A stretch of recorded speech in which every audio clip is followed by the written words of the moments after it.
find needles full of stuff. You would see emaciated people who obviously were addicted to drugs, staggering around, lying on the streets. You'd find needles all over the place. The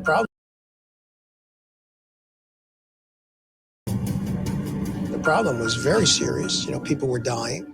The gangsters were making a ton of money, which encouraged them to bring only more in.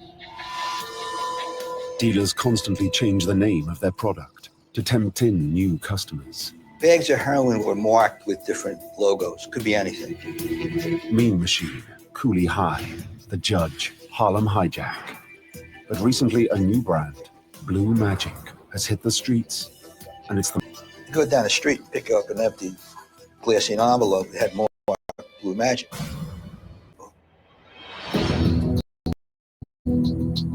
On both sides of the Hudson River, New York and New Jersey officials have set up independent narcotics task forces to find out where this lethal flood of heroin is coming from and who is behind it. Hard-hitting U.S. Attorney Dom Omarosa heads up the New York operation with a team of NYPD and DEA officers. I was driven by a desire to punish narcotics violators who were making a lot of money while destroying the city. The DEA people were standing right alongside of me. Everybody was motivated by that, to do their jobs and to remove these people from the city, put them in prison. Across the river in New Jersey, Assistant District Attorney Richie Roberts spearheads his own independent task force. He's just as hell-bent on bringing down the powerful criminal network behind Blue Magic. Born in the poverty-stricken Bronx, Roberts has seen the devastating effects of heroin firsthand. I had someone in my own family who became addicted to heroin. I felt a need to find out who was doing this, to lock them up. I wanted it stopped. I really did. Having served as a Marine and a New Jersey detective before becoming a DA, Roberts has the experience to do it. Since 1968, informants have been whispering the names of more than a dozen street-level drug dealers, all small fry and not worth netting. On any investigation into heroin, the goal is to get to the top, to get to the suppliers. But by 1970, one of those names is now a big fish. The surprise is that he's not with the mafia. He's a black 40-year-old crime boss from Harlem called Frank Lucas. Born in 1930 in LaGrange, North Carolina, Frank Lucas caught a Greyhound to New York at 17. He started out robbing bars and stores at gunpoint to make a quick buck, and was quickly taken under the wing of a racketeer and drug dealer, Bumpy Johnson. Bumpy was a legendary gangster. When you look, the first African-American gangster that I know of in Harlem. Bumpy Johnson was really the first black man that was able to control his own area. Bumpy controlled the gambling, narcotics, and whatever else nefarious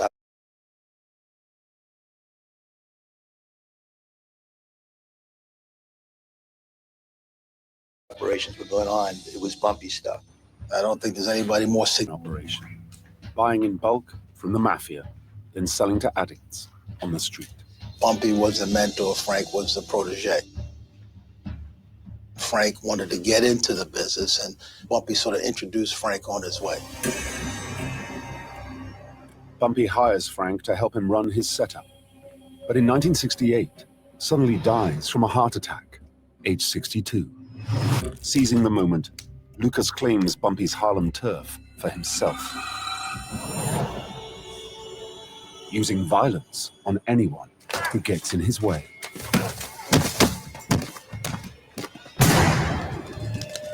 He can completely trust. Lucas brings a dozen family members up from North Carolina to serve as the muscle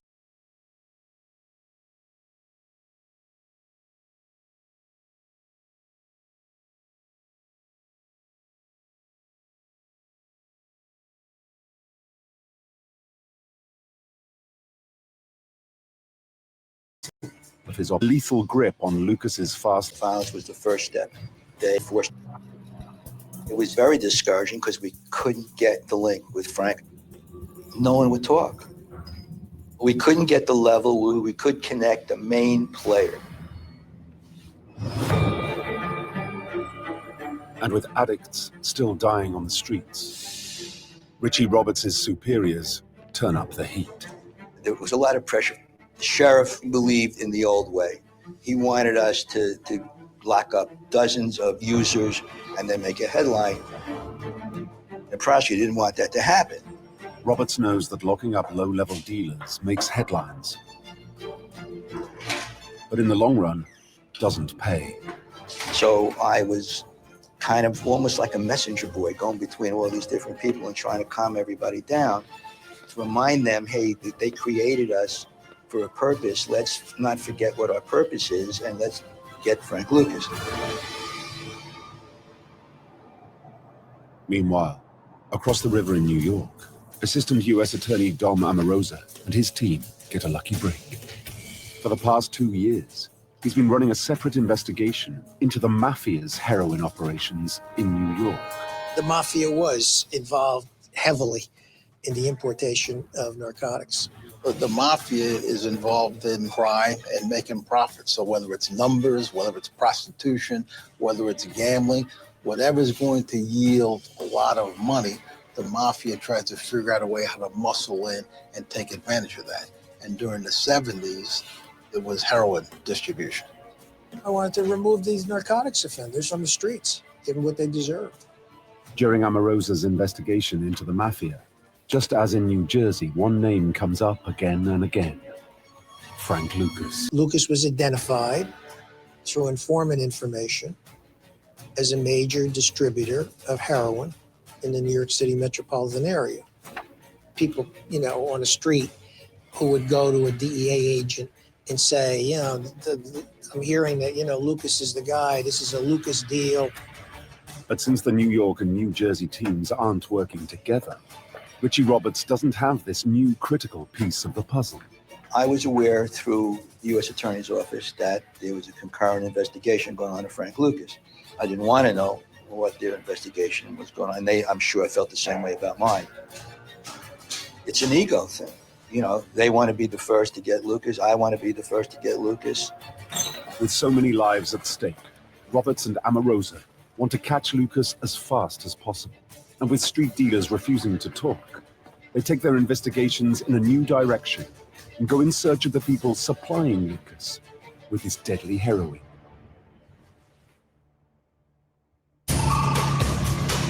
By 1972, the heroin epidemic hitting New York and New Jersey is worse than ever. The need to find the suppliers of this deadly drug becomes more urgent every day. As heroin floods the streets, the two task forces desperately try to find the man they believe is behind the epidemic, Kingpin Frank Lucas. But so far, they don't have any hard evidence connecting him or his gang, the Country Boys, to this drug destroying entire neighborhoods.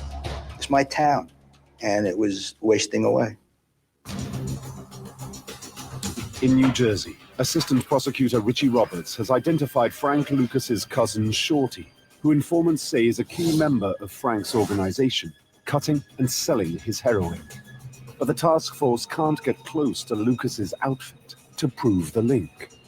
I wanted to lock up Frank Lucas, and I wanted to prosecute the son of a gun. Then Assistant Prosecutor Richie Roberts has an idea. If he can track where the heroin is coming from, maybe it can be linked to Lucas. The chemical structure of a poppy plant depends on where it's grown in the world. Traditionally, the heroin in the United States had come through the French Connection, which was Turkish opium converted into heroin by Corsican laboratory operators and then smuggled into the U.S. by the Italian mafia. But when the lab tests the heroin which Lucas and his country boys are peddling, they get a big surprise. We discovered that it came from Asia, which was new, and it was pure. who's bringing it in? That was what everybody wanted to know. Throughout the Vietnam War, increasing amounts of heroin are being smuggled into the US from an area known as the Golden Triangle in Laos, Burma, and Thailand. Intelligence officer and Bronze Star recipient Charles Lutz is investigating the emerging Asian connection. Now, with the DEA, he wants to work out how Golden Triangle heroin is making its way into the US. The Vietnam War most definitely contributed to the heroin epidemic in the United States. We had soldiers who were exposed to heroin in Vietnam. And so unfortunately, a lot of them used it and took their habit back to the United States. We were arresting more and more people and finding that the heroin that they were found in possession of originated in Southeast Asia. It's from Asia. We knew it had to get in the country some way, but we didn't know how. While Roberts and his team in New Jersey puzzle over Lucas's Asian connection, across the Hudson River in New York, a task force working with Assistant U.S. Attorney Dom Amorosa are convinced that Lucas is still buying some of his heroin from the mafia. A key player in Amorosa's team is DEA agent Greg Korniloff. With a specific mission targeting a group of Italian heroin traffickers in New York City. They set their sights on a known mafia associate and heroin dealer. Our main target was Anthony Rosino, who had connections with organized crime elements within New York City. Rosino wasn't a made man. Rosino was a worker. He'd respond to any requests organized crime made to enhance their criminal activity. Maybe burglary or maybe crack a head here and there, collect some money.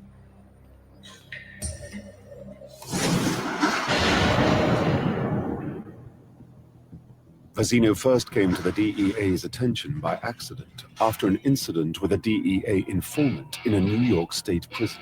Anthony Rosino was doing time there for narcotics. During a race riot, he and another inmate, a huge Irishman, were cornered by a gang of black inmates who were threatening to kill him. The other inmate picks up a mop bucket, starts swinging it over his head. After he knocks a couple heads, the black gang decides to depart. The other inmate's name was Jimmy Culhane. Rosino was, of course, very appreciative. Culhane saved his life. They developed a friendship during their term in prison. Culhane continues as an informant for the DEA. When he's released from jail 3 years later, he begins buying heroin from Vazino, who already has a long-established dealing operation outside the mafia. He contacts Vazino because of the friendship and the trust they've established. Vazino agrees to front him half a kilo of heroin. But Vazino doesn't know that Culhane is an informant for the DEA.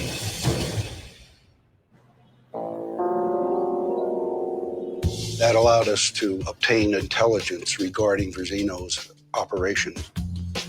The DEA monitor every meeting they have. Every controlled purchase we made from Vazino was covered by surveillance agents and officers. Culhane was always wired. He always wore a body recorder or a shortwave radio to document the conversations he was having with Vazino. In one of Culhane's recorded meetings with Vazino, the Italian mentions an all-too-familiar name, Frank Lucas. It's a big break for the New York team, and intelligence that the New Jersey task force doesn't have. Vazino refers to Lucas as a major buyer of heroin and an extremely bad payer. The Italian drug dealer has had enough. During that meeting, Vazino asked Culhane to take a contract out on Lucas. Apparently, Lucas owed Vazino over $300,000 for prior drug sales, and he wasn't anteing up. So he wanted Culhane to kill Lucas. This proof that Lucas is buying heroin in large quantities is what the DEA in New York suspected. But to move in, they need more than hearsay. They need hard evidence. The chance comes in another recorded meeting in which Vazino gives up to Culhane where he's hiding his own heroin. Vazino told Culhane, and this is how much he trusted him, that he was proceeding from that restaurant in the Bronx to his plant, where he was stashing his narcotics and other contraband. We followed Vazino from there directly to that apartment building. So we pretty well had it pegged as to where the stash was.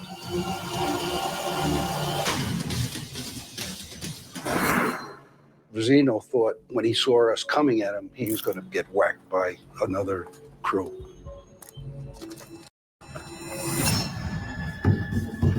Vazino's ordered to let them into his apartment. Inside is a gold mine of incriminating evidence. We searched the apartment and located the cash. We seized about 26 pounds of heroin, in addition to the drugs and other contraband, a large volume of ledgers. And carefully written inside one of the ledgers is the name of their prime target. And that was the infamous Frank Lucas.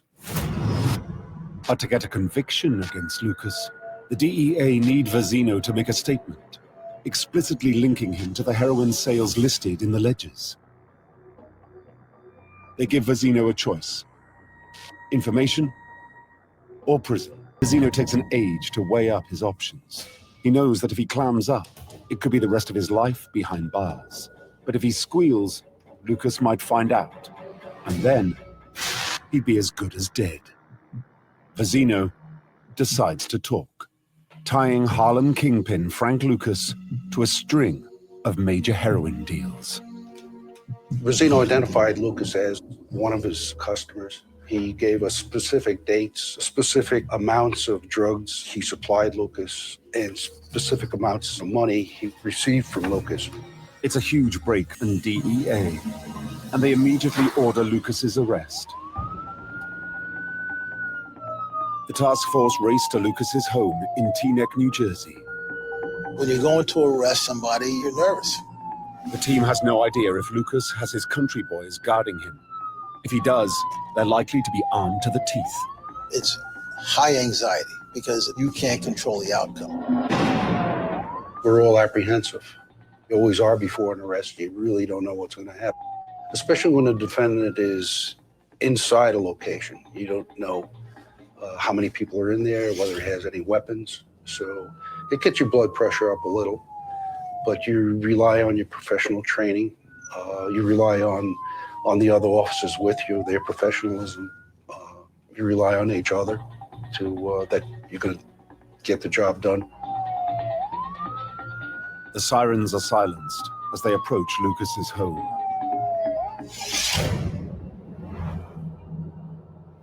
We approached the residence as quietly as possible. We didn't want to alert Lucas or anybody else in the premises. You just hope that everything's going to go right. Go.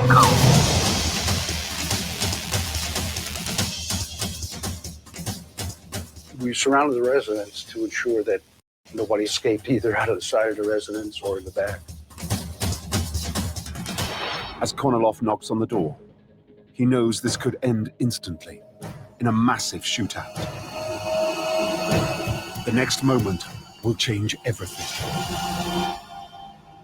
Frank opens the door.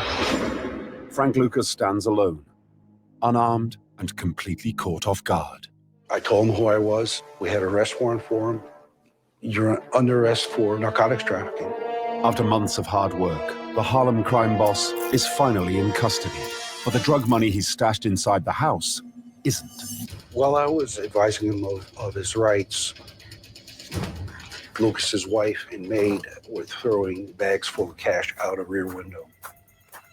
The bag stuffed with money gives the task force probable cause to search the house for more evidence. Closets, drawers, cabinets, opening doors, under the bed.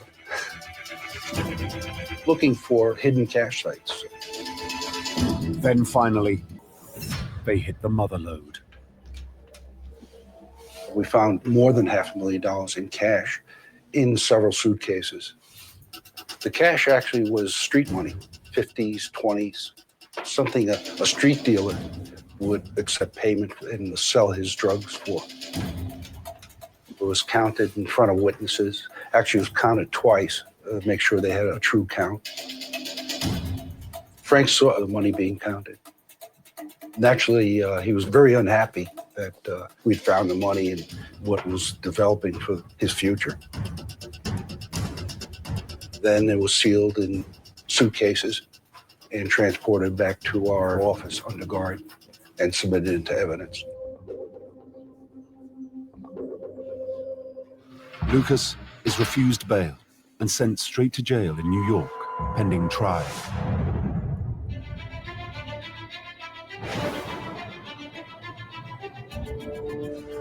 Assistant U.S. Attorney Dom Amorosa immediately starts preparing a case with the New York Attorney's Office to try Lucas for buying and dealing vast quantities of heroin.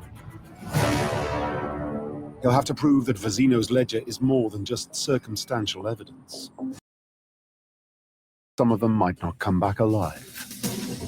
Shorty had a reputation of killing people.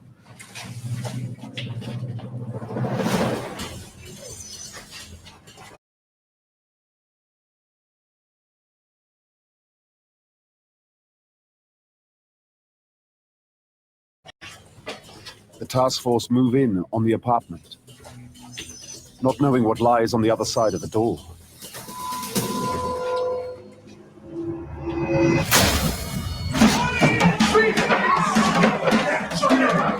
Everybody threw up their hands immediately. They have guns pointed at people's heads. No one's going to do anything. We found a lot of kilos of heroin, a lot of cut, all paraphernalia used to bag in the glassine envelopes, tons of stuff all over the place. The bust is everything Assistant District Attorney Richie Roberts wanted. Drugs, money, and country boys, all rolled into one. I could not have felt better. I felt terrific. It was probably the first time in my lifetime that I actually saw something concrete that we did in narcotic enforcement. I was really proud of it. So were my guys, and I was proud of them. And they felt the same way. Everybody did. Richie Roberts finally has the country boys in custody. They were indicted by the grand jury, and we rounded everybody up and locked them all up. I think we got just about everybody, the entire country boy operation, including his brothers who ran the New York aspect of it.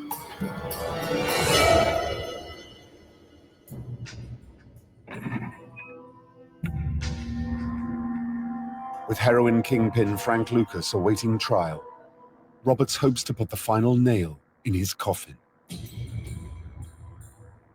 We took each guy individually and tried to get them to cooperate, threatening them,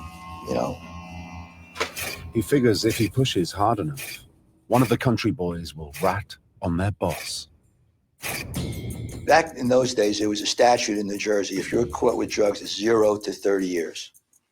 So you could have a dime bag or you could have 25 keys. You still can get 30 years. So, it's very simple. Richie Roberts makes it as clear as he can. Listen, pal, you're going away for the rest of your life. You're going away for 30 years. You want to cut it down? Help us. But Lucas's country boys, most of them family members, refuse to talk. No one wanted to say a word. Then Richie Roberts pulls in Lucas's 17-year-old nephew. I sat down with the nephew and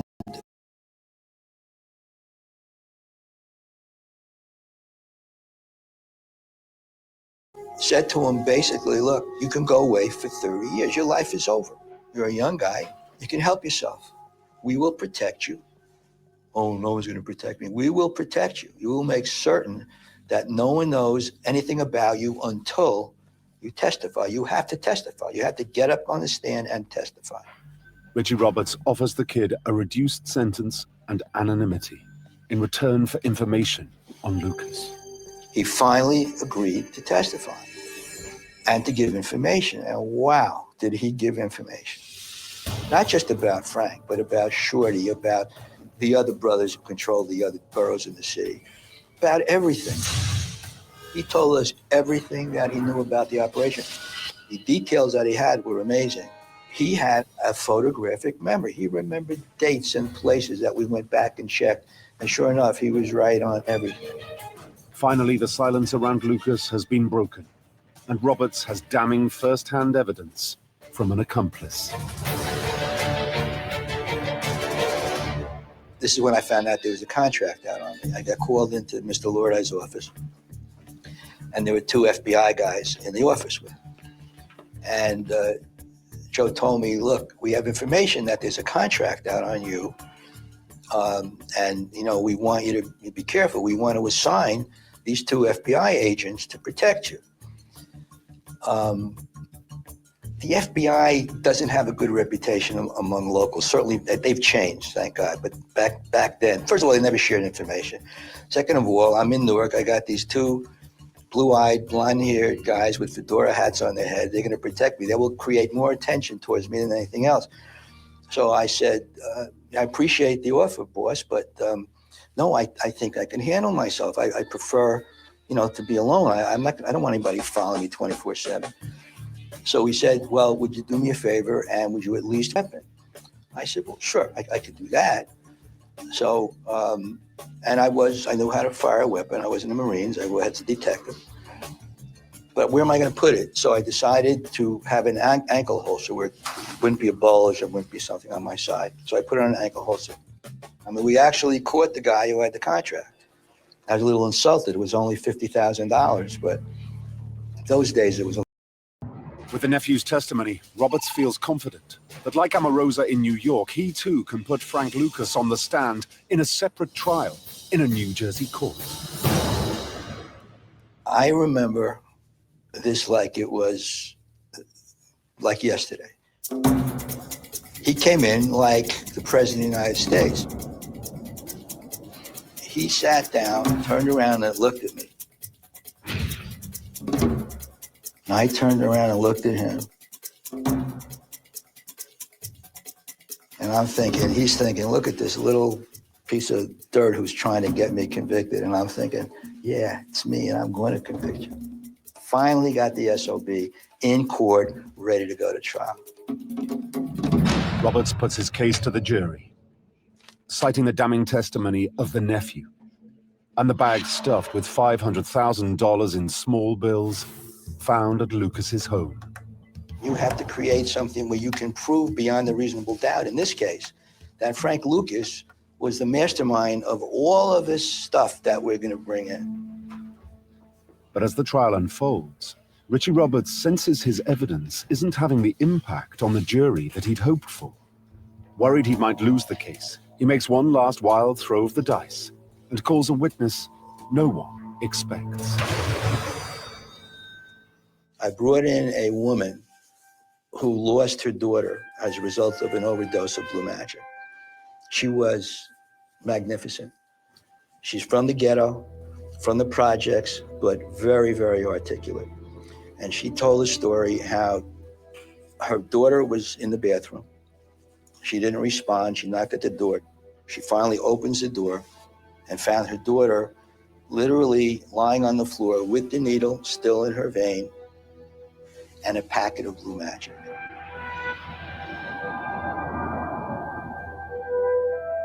When she finished testifying, there wasn't a sound in the courtroom. People were crying, literally crying. The judge asks any cross-examination. No one would dare ask this woman a question. No question, no question, no question, no question. That was real life, that was emotional, that was true tragedy. And there's Blue Magic that she saw. And Blue Magic got traced all the way up the line to Frank Lucas. Her powerful testimony even has an effect on Lucas.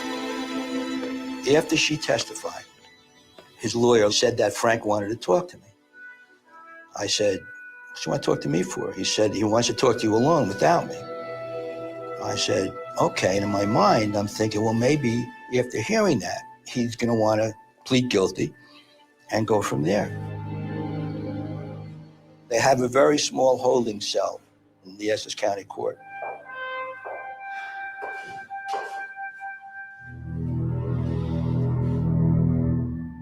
He said to me, I never thought about it that way, something like that. I mean, that's how emotional it was. I never thought about it that way. And I said, well, that's the way it was. That's the way it is. You're telling me this because you want to plead guilty? You want to end this? He said, no.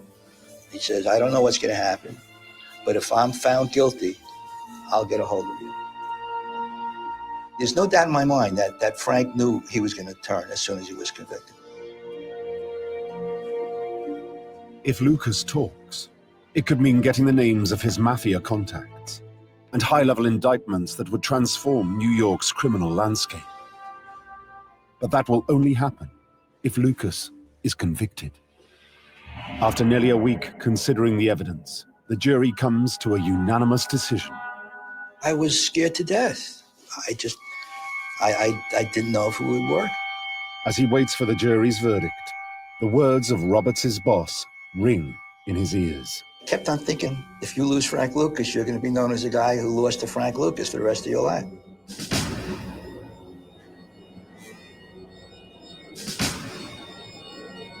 "5 years of Roberts' life are invested in this case, and his future career hangs on the jury's decision. Guilty, Your Honor. Frank Lucas is sentenced to 30 years. Oh my